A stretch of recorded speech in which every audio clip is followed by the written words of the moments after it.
balik lagi jadi intinya kan ya saham Inco udah turun selama 1 bulan, 2 bulan, 3 bulan inilah gitu. Karena memang nikelnya kalau kita cek dari LME sama Shanghai inventory data juga memang udah lumayan cukup oversupply gitu, dan uncertainty kan ini mengenai Fed juga kita lihat kan lumayan ada dua kubu ya, ada yang pengen Fed-nya itu tentunya turun mengingat inflasi di US juga udah mereda gitu kan, cuman takutnya kalau Fed rate itu pemotongannya terlalu cepat, ya takutnya ekonominya bisa berbalik arah gitu kan di US. Jadi memang banyak uncertainties, dan kalau base metal commodities itu baik misalnya timah, nikel, aluminium dan segala macam memang sangat tergantung sama ekonomi global ya gitu. Ini agak beda kalau sama sawit, misalnya batu bara gitu kan, itu lebih kalau CPO kan lebih ke Asia, sama supply-nya kan Indonesia sama Malaysia centric. Kalau batu bara ya itu Asia sama Australia gitu. Jadi kalau kita ngomongin nikel global gitu. Jadi kalau misalnya uh, ekonomi US udah mulai slow down, mungkin nikel price-nya turun dulu, and then once mereka bisa mulai propel ekonomi US gitu, di saat nikel price-nya rendah, itu baru waktunya untuk bullish sama nikel ya. Tapi tuh saat ini mungkin agak sulit ya untuk timingnya, terutama buat Inco dan juga Antam ya, sahamnya sama-sama turun lumayan cukup dalam. Nah, Mbak Sul sempat mention nih ada dua kubu, ada yang pengen suku bunga turun dan sebaliknya gitu ya. Nah, kalau misalnya dari Bos Sul sendiri, kalau misalnya suku bunga tetap tinggi, itu tuh kira-kira mesti gimana? Dan kalau misalnya kebalikan, misalnya suku bunga mulai turun, itu juga apa sih yang harus dilakukan gitu? Ya, memang sulit ya kita lihat sekarang ini ya, Amin. Kita juga nggak tahu lah keadaan ekonomi di US itu yang realnya bagaimana. Apalagi juga nanti kan tahun depan juga election period ya. Kalau Donald Trump kepilih lagi, kebijakan apa yang dia lakukan. Belum ditambah politik global ya. Ada perang-perang, apa segala macam. Ya kebetulan juga inflasinya reda karena memang harga minyak lagi turun. Nah ini gimana kalau harga minyaknya meningkat lagi gitu kan. Mereka kan negara konsumtif ya, transportation expense-nya itu lumayan cukup tinggi ya, otomatis di saat harga minyaknya turun ya inflasinya juga mereda. Nah ini timingnya tuh lumayan susah untuk kita lihat market ya untuk saat ini, terutama buat Indonesia ya. Kalau Indonesia kan market tuh lumayan cukup reaktif ya, jadi maksudnya kalau begitu US sudah mulai dovish, kita lihat tuh saham-saham tech kan kayak Goto, kayak Arto, bahkan kayak Mtel gitu ya, itu kan lumayan cukup interest sensitif ya, yang tower companies. Itu langsung rally-nya lumayan cukup kencang gitu loh. Padahal cuma signs of dovish sedikit kan, juga kita lihat kan US inflation udah lumayan cukup jauh di bawah Fed rate ya. So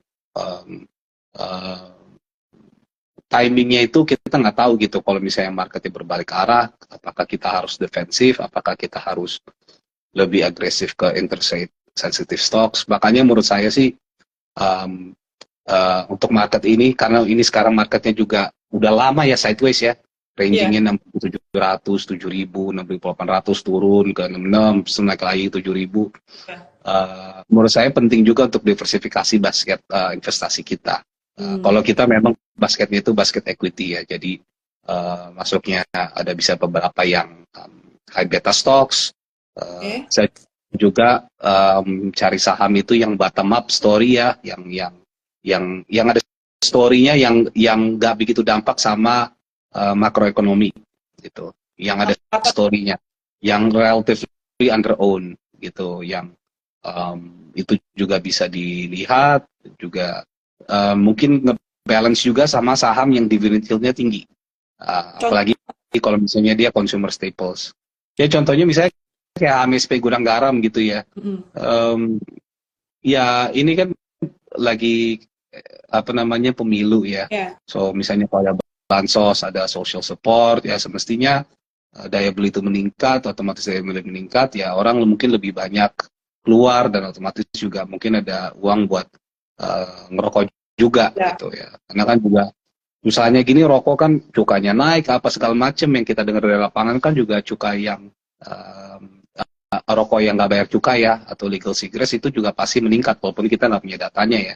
Tapi kan kalau misalnya daya beli itu oke, terus misalnya tahun 2025 misalnya kebijakan cukai itu kenaikannya nggak terlalu tinggi, terus udah pasti most likely gudang garam sama SP kita bisa dapat 7-9% dividend yield itu di Juni-Juli.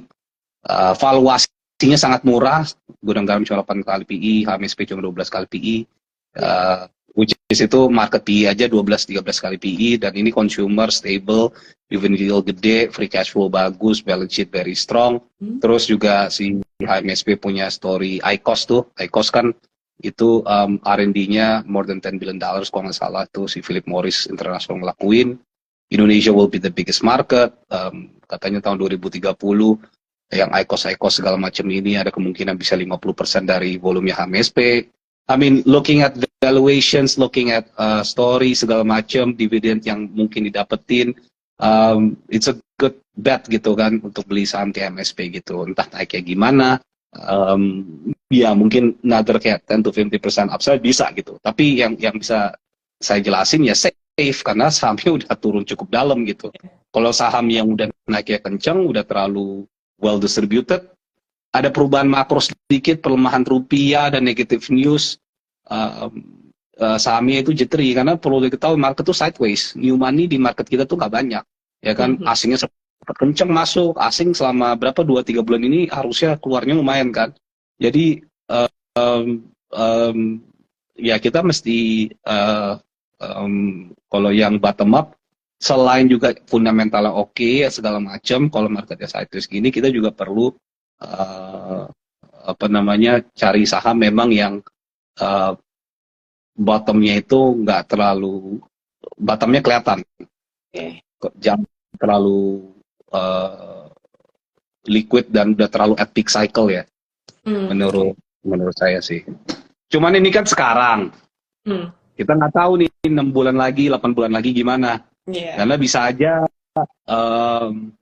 tahun depan Indonesia menarik bukan karena Indonesia bagus banget, tapi mungkin kalau misalnya US, Eropa slowdown-nya ternyata kelihatan, US kan ekonomi lumayan strong, US-nya kelihatan ekonominya mulai slowdown, dan otomatis kan negara advanced market ya kan nggak menarik. Otomatis kan yang menarik itu adalah negara berkembang. Nah, negara berkembang itu yang menarik kalau kita ngobrol-ngobrol sama investor asing ya otomatis India kan GDP-nya baru keluar tuh, datanya bagus 7%. Yang kedua ya itu Indonesia tahun depan ya laba bersih mungkin masih bisa 10-11% gitu ya. Memang sih nggak begitu menarik kalau kita lihat risk free rate itu di 6-7% gitu ya.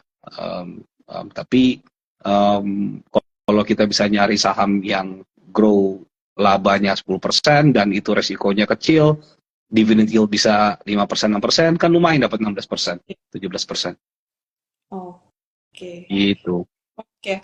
Nah, tadi kan Bos Wi sempat ada mention juga nih untuk consumer di era election ini ya. Nah, itu kan nanti akan ada, kayaknya nge-freeze lagi ya. Sinyalnya kayaknya agak... Sorry. Oke. Ternyata kalau saya geser ke WhatsApp mati ya. Oh iya. Ya betul. Oke, nggak apa-apa, Bos. Oke. Aku lanjutin ya. Tadi kan sempat bahas juga nih consumer di tahun election gitu. Itu kan menarik banget. Nah, nanti kan akan ada putaran 1 dan putaran 2 ya. Nah, kalau dari Bos Wi sendiri kan ini kita banyak nih rumor di luar sana. Rumor katanya kalau misalnya calon pasangan ini itu akan mempengaruhi emiten ini. Yang ini akan mempengaruhi emiten ini. Nah, itu valid nggak sih sebenarnya, Bos? Sorry, gimana? Maksudnya akan... Iya, untuk calon calon presiden ya, calon presiden ini tuh akan mempengaruhi emiten ini misalnya, itu valid nggak sih? Nggak begitu ya. Enggak ya? Nggak begitu kayaknya. Karena juga biasanya kayak gitu kalau setiap cycle pemilu ya. Tapi kayaknya kalau yang sekarang tuh nggak begitu ya. Karena basically menurut saya intinya gini. Menurut saya macro picture ya kondisi dan itu lebih penting ya dibandingkan pemilu ya. Kalaupun menurut saya investor itu lebih pragmatis lah. Siapapun yang menang, kebijakannya tuh apa, gitu. Dan intinya juga market kita tidak begitu banyak new money coming in gitu kan. Ya kalau misalnya presidennya itu pro growth, otomatis itu bagus buat equity market. Sekarang ini kan mungkin lebih fokusnya ke stability. Kalau lebih fokus ke pro growth, ekonomi lebih genjot, mungkin bisa jadi inflasi sedikit, jangka pendek akan melemah, tapi equity marketnya akan lebih bergairah gitu ya. Dan active money yang foreign investor mungkin bisa jalan, karena kalau saya lihat kan pergerakan asing ini memang banyaknya itu kayak bank 4 yang besar gitu ya, Telkom, Astra ya pada dijualin, tapi banyaknya itu ya pergerakan passive money ya, yang ETF segala macam. Jadi kalau ada yang lebih aktif gitu, berarti kan bisa aja nanti saham-saham yang story-nya menarik, valuasinya oke, ada potensial business growth atau earnings growth yang oke ke depannya gitu, investor active money-nya lebih jalan, itu akan bikin marketnya lebih bergairah ke depannya. Oke, kalau gitu. Nah, mungkin tadi juga udah bahas consumer. Aku mau, kalau kita lihat juga nih, kan sekarang CPO nih, CPO. Kita mau bahas CPO nih, Bos. Kalau CPO itu kan sekarang shortage ya, nggak jalan-jalan. Dan kalau misalnya dari Bos lu sendiri, itu masih menarik nggak sih untuk dimasukin ke porto kita? Menarik, pupuk turun, harga sawit itu masih di 3.800 sampai 4.000 ringgit per ton. Supply-nya tetap susah ya, karena memang pemupukan itu juga selama ini minim ya. Sedangkan demand kan, kalau misalnya ekonomi Asia itu bergairah gitu, misalnya kalau juga harga edible oils yang lain juga meningkat, dan itu juga substitusi dari sawit, sentimennya oke. Kita lihat di SNG kayak PUBG gitu, di SNG kayaknya resultnya biasa, tapi PUBG 3Q bagus. Tapi mestinya 4Q dan tahun depan pertumbuhan labanya lumayan ya, bisa di atas laba market. Cuman ini kan sahamnya nggak liquid, dan memang ya CPO, whether we like it or not, ini kan juga ESG issue ya, segala macam. Ya, walaupun itu juga bisa didebatin ya, tapi ya jadinya kan yang lokal juga ini chicken and egg gitu. Kalau asingnya nggak masuk, ini industri juga nggak ada structural story yang exciting, ya mungkin juga kalau laba bersihnya naik say 15-20%, ya sahamnya mungkin naik 10%, meaning ya valuasinya either stay atau tetap di rate gitu. Karena I think kalau kita belajar dari siklus batu bara kemarin, memang dari pertengahan tahun 2001 sampai 2022 gitu ya, harga batu bara gila-gila naik ya. Terutama Newcastle 6.000 calorific value, dari 100-an sampai $400 gitu. Tapi sahamnya naik juga, tapi valuasinya, market cap dibagi earnings-nya itu turun. Jadi labanya naiknya lebih kenceng dibandingkan sahamnya. Jadi takutnya CPO kayak gitu, kecuali misalnya ada story yang seksi nih, ternyata pemerintah berikut mau bikin hilirisasi, tapi petani itu dikasih pupuk, petani atau rakyat plasma dikasih pupuk subsidi yang yieldnya akan kuat, dan kedua mungkin bisa demand dari CPU ini meningkat, misalnya di India, biasanya kan Cina dulu gede, kayaknya India tuh demand CPU juga meningkat, dan itu ternyata permintaan banyak, sehingga harga CPU naik ke 4.500, bisa aja. Karena kalau kayak biodiesel kan harganya murah, kalau nggak salah itu kayak 20-30% lebih rendah dibandingkan kita ekspor sawit keluar, sedangkan ekspor sawit keluar juga itu banyak tax bracketnya. Jadi susah kalau banyak intervensi ya, sektornya nggak menarik, tapi begitu intervensinya dari pemerintah itu lebih dulu senap, demand-nya ada, ya kan cuan ke profitnya gede, ya itu mungkin exciting gitu. Cuman as it is, assuming pajaknya kayak gini segala macam, sahamnya itu udah under own, nggak liquid, dan laba bersihnya berdasarkan estimasi kita masih grow at least 20% ya untuk DSNG sama TAP. Oke. Nah, tadi juga aku mungkin ini teman-teman mungkin tadi ada yang udah ngedengerin ya. Nah, mungkin aku mau nanya juga nih, Bos. Tadi kan juga sempat ini udah terkenal sih kalau Basul ini sebenarnya sesepuhnya Astra International ya, ASII. Nah, kebetulan kemarin kan Basul juga sempat ngeluarin nih 2 report terkait ASI dan juga WNTR ya. Iya. Nah, itu boleh nggak sih sedikit diceritain, Bos, untuk outlook-nya seperti apa gitu? Outlook ya? Oh, gini dulu ya?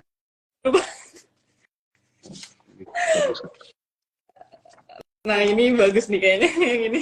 Ini lebih lucu ya? Iya. Ya, kalau Astra sih memang ini tricky ya. Jadi penjual mobil selama 5-6 bulan ini relatively slow ya. Tahun depan juga laba bersihnya flat. Ini alasannya karena kan perlu diketahui mungkin 20-30% dari laba bersih Astra itu ada United Tractors. United Tractors itu udah ngasih operational guidance buat tahun depan, heavy equipment-nya kalau nggak salah turun sekitar 20-30%. Overburden-nya naik, tapi mining tarifnya nggak tahu bisa stay atau turun.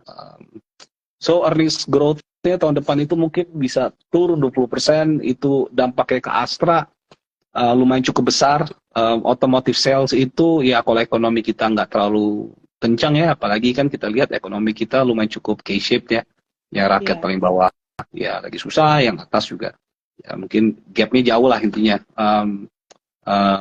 Selama K-shape gini kan ya kan waktu pandemi ke endemi ya orang pada beli mobil gitu, kalap revenge shopping ya, bukan cuma mall doang, mobil juga, apalagi kan mobil tahun 2021-2022 teknologinya pada keren-keren kan, ada adaptive cruise control, safety system segala macam. Jadi yang punya duit gitu ya udah banyak nabung nih jajan.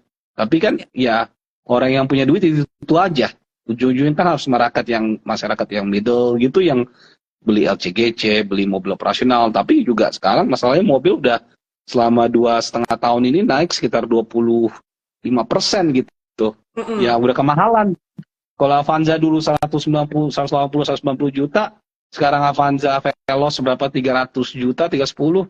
Emang gajinya naik segitu? Ya kan? Ya kalau gaji naik segitu ya oke ya, mungkin yang di atas yang cuan kripto, cuan saham gitu ya bisa, tapi kalau yang masyarakat normal kan ya sulit gitu kan. Dan ini juga memang inflasinya di upper middle ke high class ini memang terasa gitu ya kan. Nah, tapi kan kalau naik terus harga ya ada batasnya juga gitu ya kan. Dan kita lihat juga kayak consumer gitu, rokok, kayak saham kayak Mayora, kayak CBP, itu sejak COVID gini pada naikin harga, volumenya sih jelek. Mungkin volume consumer revenue ya flat, berapa sih 1-2% grow, tapi profitnya bagus ya naikin ASP. Ya mungkin companies lebih mikir ya volume nggak usah gede, tapi kalau profit gue cuan ya kenapa enggak gitu. Nah ini kan semuanya tapi nggak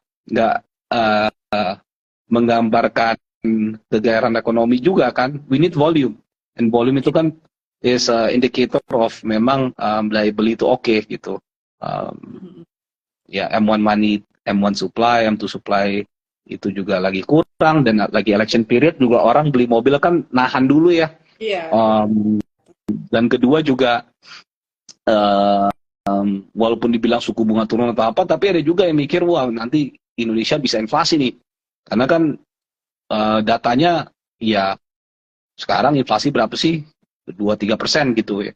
Tapi kan kenyataan lapangan tinggi kan. Maksudnya apalagi yang kita tinggal di Jakarta ini yang gue bilang nih, barat kita tuh korban supply chain lah. Ya kan? Iya. Ya kan, karena untuk makan buah, untuk mobil atau apa itu kan semuanya ngambilnya itu kan nggak di Jakarta gitu. Oh, iya. Kan nggak ada sawah di Jakarta kan. Berarti kan untuk nyampe barangnya atau diolah sampai nyampe di Jakarta, itu kan harus ada logistik segala macam. Nah, kalau dari hulunya itu meningkat, otomatis kan itu ada pressure ke kota besar ya. Jadi melihat untuk kayak gitu, balik lagi ke otomotif, untuk tahun ini kan mungkin estimasi kita harga penjual mobil 1.020.000 unit. Untuk naik 10% gitu tahun depan, kok rasanya berat ya, gitu. Apalagi harga mobilnya udah naik 25%. Sedangkan iya, jadi kayaknya, dan orang kan udah, ya orang yang berduit udah pada beli mobil tuh 2001, 2002, sampai 2003. Ya masa siap sekali setahun 2 tahun pada beli mobil lagi gitu kan? Ya berat gitu. Lihatnya. Apalagi ya misalnya Ioniq 5 laku. Ya Ioniq 5 laku itu kan sebenarnya bukan karena banyak orang kaya juga, karena mungkin juga orang yang tadinya beli BMW seri 1, beli seri 3, mending beli Ioniq 5 aja, disubsidi, harganya oke, perawatannya murah. Yang tadi mungkin beli CR-V hybrid, mau pengen beli CR-V hybrid, harganya 800 juta. Sedangkan kan misalnya kayak Ioniq di luar negeri, Ioniq lebih mahal daripada CR-V. Di Indonesia aja yang harganya lumayan cukup gila murahnya ya. Relatif keluar ya. Jadi kan yang orang-orang yang berduit ini kan pasti sangat kritis ya, ngelihat value for money. Ya udah, nikah aja. Jadi sebenarnya itu bukan kayak, wah ekonomi Indonesia lagi kuat, nggak juga gitu. Jadi indikator ekonomi bukan hanya mobil lah, mau motor juga, mau di consumer itu sangat tricky untuk sekarang ini ya, untuk ngebacanya. Ini beda kayak consumer boom habis global financial crisis, semua matriks economic data, industri data, company data naik semua gitu, gampang. Sekarang ini ada MAPI yang revenue naik, ada RALS yang jebol, ya susah bacanya semuanya, nggak gampang. Cuma mudah-mudahan kalau perputaran duitnya lebih kencang, nanti M1, M2 money supply-nya, sirkulasi uang berputarnya itu lebih oke. Setelah pemilu, ya itu ya marketnya bisa bergairah, ya udah waktunya untuk beli ya. Sekarang kan indeks 7.000, kita memang belum ada indeks target, cuman menurut saya sih kalau EPS growth 10% dan relatively kalau negara lain itu nggak begitu menarik, Indonesia sebagai negara berkembang pasti akan dilirik ya. Apalagi kan nanti misalnya udah pemilu 1 Februari. Kalau misalnya nggak nyampe 50% threshold, kan pemilu 2-nya di Juni nih. Habis itu pilkada serentak ya, kalau nggak salah di November, tapi mau dimajuin ke September ya. Tunggu perpu. Nggak tahu kalau udah keluar tuh enggak. Jadi kalau itu bisa jalan gitu, mungkin investor itu akan melihat, oke, nggak apa-apa nih earnings growth pertengahan tahun 2024 masih kurang oke. Tapi kan nanti ada ekspektasi presiden baru yang menang itu akan bikin ekonomi lebih bergairah. Apalagi kalau misalnya juga second half tahun depan itu misalnya ada pemotongan suku bunga, credit cycle mungkin sulit lah, karena bank juga new money nggak kami ingin. Tapi ekonominya mulai berputar, fiskal itu juga agresif ke depannya misalnya. Ya ekonomi kita bisa oke. Market kita jadi oke juga.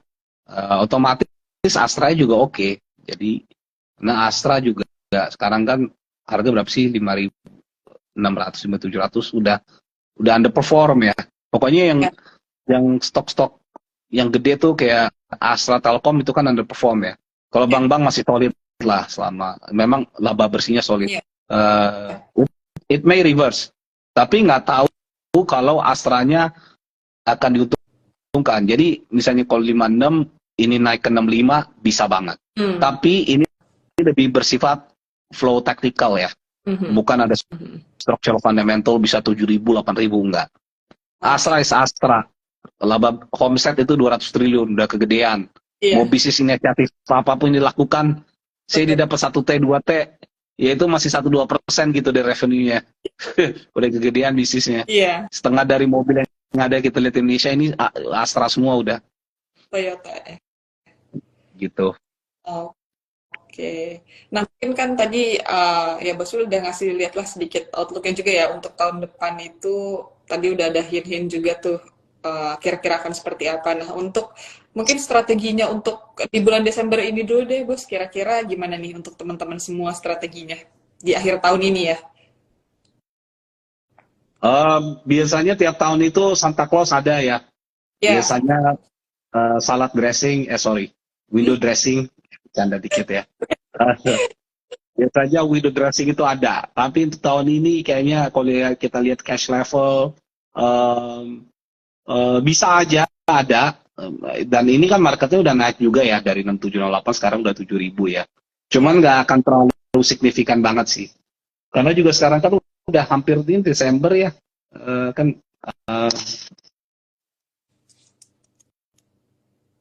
Desember ya. Halo? Iya, jadi udah bentar lagi gitu. Jadi kayaknya juga ya mau window dressing atau apa juga nggak akan terlalu yang gede banget sih buat tahun ini ya. Iya. Intinya susah lah kalau Desember ya. Gimana? Intinya susah lah untuk nebaknya. Oh, susah buat nebaknya. Iya. Oke, jadi gimana nih teman-teman harus ngapain nih Bos? Kira-kira. Apanya? Ya, beli defensif aja, udah beli defensif yang consumer yang murah-murah, dapat dividen, iya kan. Jadi variabelnya terlalu banyak sekarang, variabel terlalu banyak, gitu. Kecuali market kita kolaps gitu, misalnya turun jebol parah, ya mungkin itu ada yang baik gitu. Ini sekarang kan juga global economy juga, kalau lagi soft landing gini, terlalu confusing marketnya. Iya. Oke deh, mungkin sebelum kita tutup nih, Bos. Ini kan tadi kita udah banyak banget nih teman-teman bincang-bincang sama Bos Wil, udah banyak insight-insight juga nih. Mungkin sebelum tutup ada closing statement gak nih dari Bos Wil untuk teman-teman? Iya, biasanya kalau dulu kan zamannya COVID, wah cuan gitu kan. Memang lebih gampang. Sekarang menurut myself ya, itu tipe investor tuh beda-beda. Jadi ya mungkin ada yang taruh duitnya ke bonds gitu, which ya make sense gitu kan. Tapi ada juga mungkin yang mau cari cyclical atau apa. Tapi menurut saya posisi sekarang itu kalau nggak nyari dividend yield atau nggak cari saham itu yang fundamentalnya oke, bisnis modelnya nggak berubah, nggak kemana-mana, tapi sahamnya udah jebol. Iya kan? Ya misalnya kayak Telkom Astra gitu. Fundamental tadi kan buat pas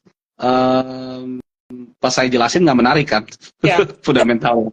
Makanya itu juga jadi tapi kan menarik. Ini udah turun dalam.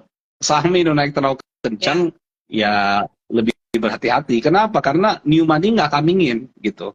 Paling nggak sampai pertengahan tahun ini menurut saya nggak coming in. Mungkin second half tahun depan gitu baru lebih ada gambarannya gitu. Nah, cari aja dividen-dividen yang jangka pendek gitu. Oke, beli aja. Oke, jadi itu ya sarannya cari yang saham-saham jangka pendek aja ya, yang dividen jangka pendek ya. Iya. Oke, teman-teman, ini mungkin live-nya mungkin ada tadi ada yang sempat nanya juga nih untuk aman tadi belum sempat bahas ya. Gimana tuh, Bos Wil? Aman tadi udah kan ya? Oh, udah ya? Oke. Iya kan, maksudnya ya kalau misalnya kelas minute-nya kan akhirnya tutupnya turun kan. Ya itu udah ya something expected lah gitu. Maksudnya kalau satu apa ini kan sahamnya juga udah naik kencang ya. Coba kita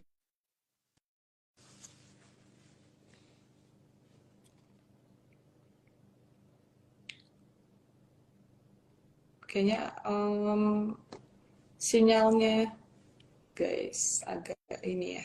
Halo, halo, dengar ya? Iya, tadi sempat ini lagi Iya, maksudnya sempat. aman, kita logikanya aja gini kan. Oh, kan company masuk MSCI kalau free float-nya itu minimal 1.1 billion dollar, so 16-17 triliun gitu ya. Iya. Ya. Ini free float-nya udah di atas 50 triliun, sekarang 90 triliun. Ya kan? Itu tuh barangnya udah sangat nyebar kemana-mana. Baik itu asing, baik itu lokal.